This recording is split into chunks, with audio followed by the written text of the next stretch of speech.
நான்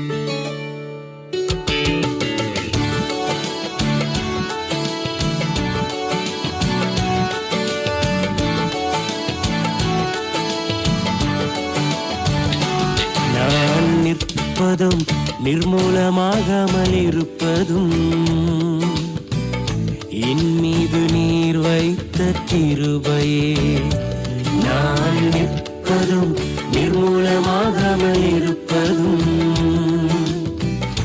என் மீது நீர் வைத்த கிருபையே.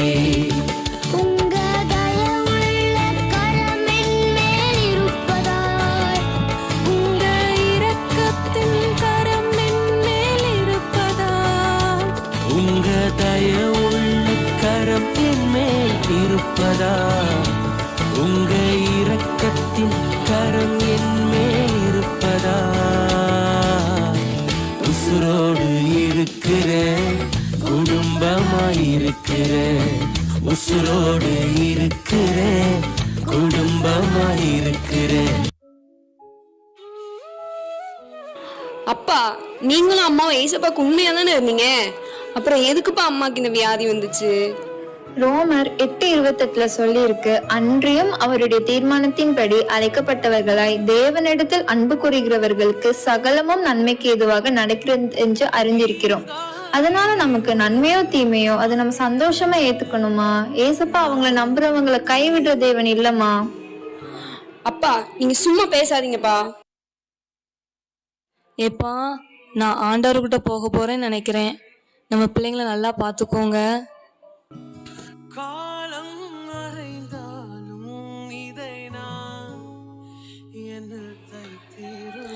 அப்பா அப்பா, அந்த ஏசப்பாவை எங்கப்பா? அவரை காணும். எங்க அம்மாவை தாங்கப்பா. அந்த ஏசப்பாட்ட சொல்லி எங்க அம்மாவை தர சொல்லுங்கப்பா, பிளீஸ்பா. எங்க அம்மா இல்லாம என்னால வாழ முடியாதுப்பா. இல்லம்மா, அப்படி பேசாத. ஏசப்பா நமக்கு நன்மை தான் செய்வாங்க. அன்றியும் அப்பா அமைதியா இருங்க. இந்த வசனத்தை இன்னொரு தடவை சொல்லாதீங்க. அம்மா, வாழ்க்கை துவங்கி கையில் ஒன்றும் இல்லாமல் கண்கள் கலங்கின நினைவுள்ளதே. நினைப்போ அனைப்போ என்ற யாரும் இல்லாமல் ஈரம் கசிந்தே நினைவுள்ளதே. அடிகள் விழுந்தேன், அழுது துடித்தேன், கதறி வாழ்க்கை போதும் என்றே. எத்தனை முறை என் கண்கள் துடைத்தேன், இதுவா வாழ்க்கை போதும் என்றே. எங்க அம்மா இல்லாத இந்த உலகம் எனக்கு எதுக்கு? அம்மா, நானும் உங்க கூட வாரேம்மா. ஏசு ஏசுன்னு உங்களை தேடிதானே எங்க அம்மா வந்தாங்க. உங்க பைபிள் சொல்ற அற்புதத்துல ஒண்ணு எங்க அம்மாக்கு செஞ்சா இன்னைக்கு எங்க அம்மா அந்த நோயில இருந்து வெளியே வந்திருப்பாங்க. உங்களால செய்ய முடியலையா? அத கூட நானும் சாக போறேன். எனக்கு எங்க அம்மா வேணும். அவங்க இல்லாம என்னால இருக்க முடியாது.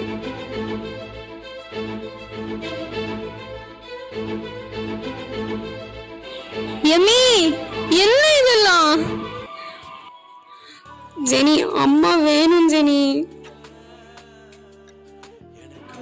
எமி, இங்க வா. நீ இப்படிலாம் செஞ்ச அம்மாட்ட போயிடலான்னு நினைக்கிறியா? முடியவே முடியாது. நான் கொல்லுகிறேன், நான் உயிர்ப்பிக்கிறேன், நான் காயப்படுத்துகிறேன், நான் சொஸ்தப்படுத்துகிறேன், என் கைக்கு தப்புவிப்பார் இல்லை அப்படின்னு ஆண்டவர் உபாகமத்துல சொல்லியிருக்காங்கம்மா. அதனால அந்த உரிமை உனக்கும் எனக்கும் கிடையாதுமா. உன்னோட அம்மா இப்போ ஆண்டவரோட நிம்மதியா இருப்பாங்க. நீ ஜெபம் பண்ணு, ஆண்டவர் உனக்கும் நித்திய ஜீவனை தருவாங்க.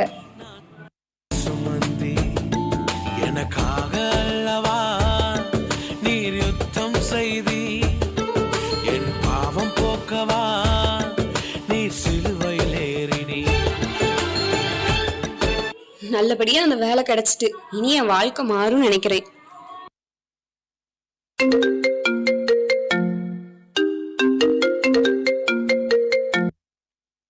ஹலோ இமியா, நாங்கள் பெல் ஹாஸ்பிட்டல்ல இருந்து பேசுகிறோம்.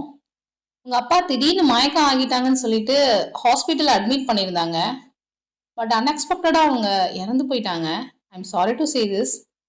He is no more. கொஞ்சம் சீக்கிரம் வர முடியுமா? நிறைய ப்ரொசீஜர்ஸ் இருக்கு. அப்பா, நீங்களும் எங்களை விட்டு போயிட்டீங்களா?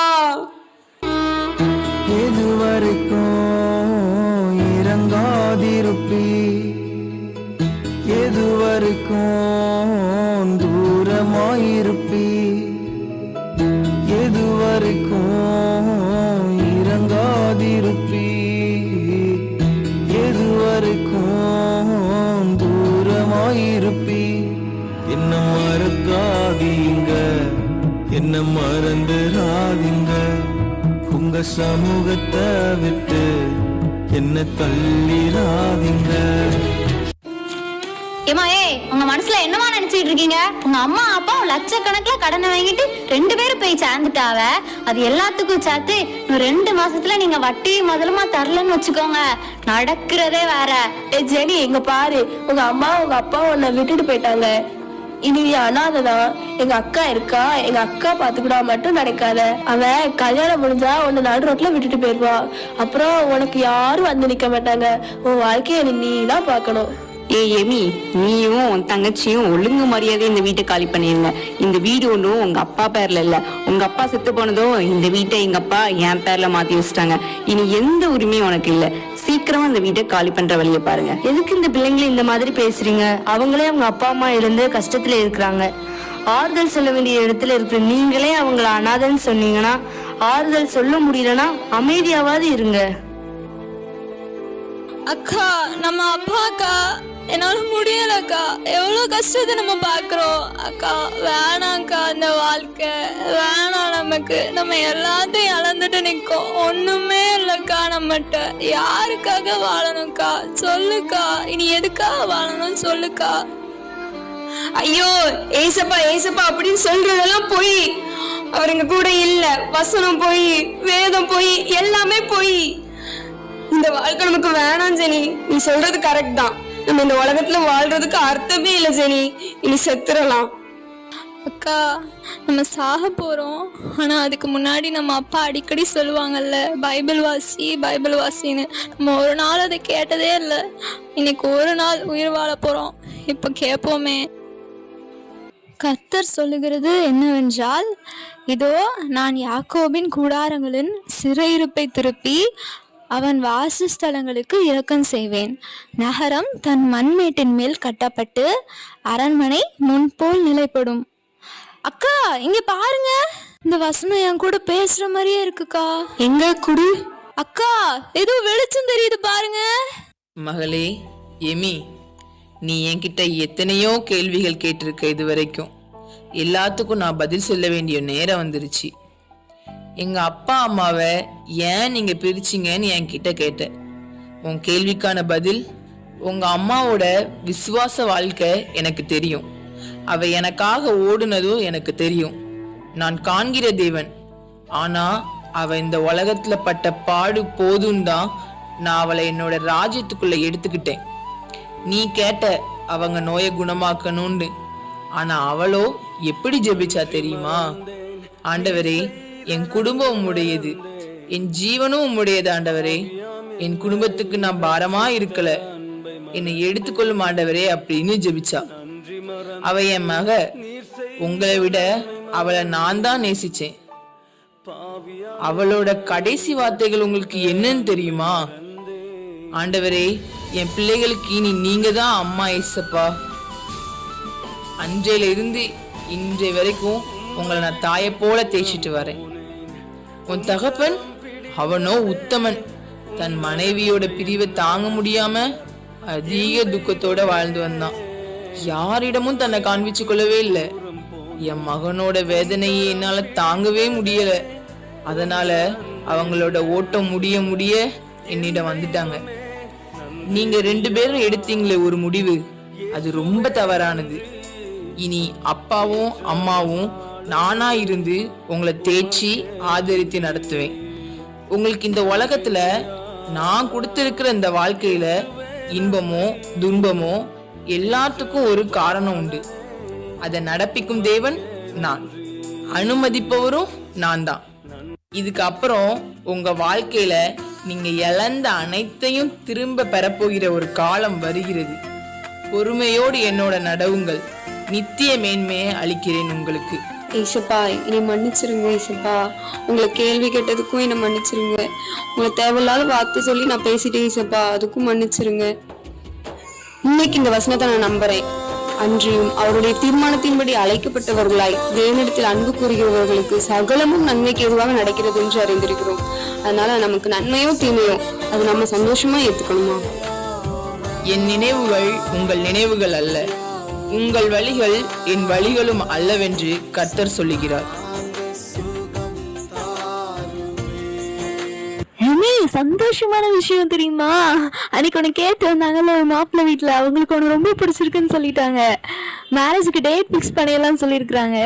ஏசப்பா நம்ம அன்னைக்கு சொன்ன வார்த்தையின் படியே நம்ம நடத்திட்டு வராங்கல்ல மீ. எனக்கு ரொம்ப ஹாப்பியா இருக்கு மீ.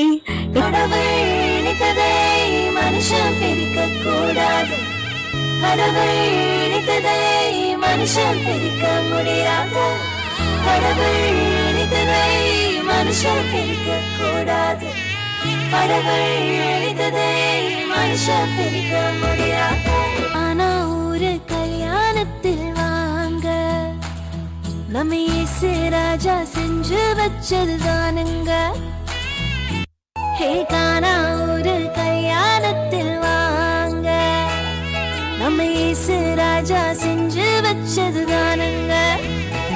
இங்கே எந்த குறையும் இல்ல, தலைக்கெல்லாம் இயேசு இருக்க.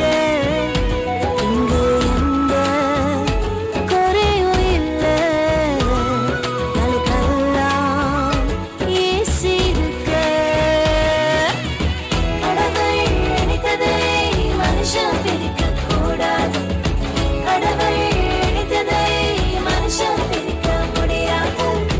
கடவுள் இணைத்ததை மனுஷன் பிரிக்க கூடாது, கடவுள் இணைத்ததை மனுஷன் பிரிக்க முடியாது. கல்யாணம் கல்யாணம் இது நம்ம வீட்டு கல்யாணம், இயேசு ராஜா இருக்கும் எங்க வீட்டு கல்யாணம். கல்யாணம் கல்யாணம் இது காணா ஒரு கல்யாணம், உறவுகள் நிறைவாய் மாறும் எங்க வீட்டு கல்யாணம். நம் வாழ்க்கையில் பல்லாயிரம் கேள்விகளை அனுதினமும் சுமந்து கொண்டு இருக்கிறோம். இந்த நாடகம் ஏதோ ஒரு நிகழ்வின் அடிப்படையில் எழுதப்பட்டதா இருந்தாலும் ஏன் நம் வாழ்வில் தேவன் இவற்றை அனுமதித்தார் என்ற கேள்வி நிச்சயம் இருக்கும். அதற்கு பதில் இந்த நாடகம். இந்த பண்டிகையில் உங்கள் கவலைகளை மறந்து தேவன் எதை செய்தாலும் நன்மைக்கே என்று விசுவாசித்து அவரை நம்பி இவ்வாண்டு ஸ்தோத்திர பண்டிகையில் கவலைகள் இன்றி பங்கு பெறுவோம். நம் ஆண்டவராகிய இயேசு கிறிஸ்துவின் நாமத்தினாலே உங்களை வாழ்த்துகிறோம். ஆண்டவர் தாமே உங்களுக்கு கொடுத்த வாக்குத்தத்தங்கள் யாவையும் நிறைவேற்றுவாராக. ஆமென். நல்லூர் வாலிப பெண்களுக்கு நன்றி. தொடர்ந்து கள்ளத்திகுளம் நடனம் உருட்டு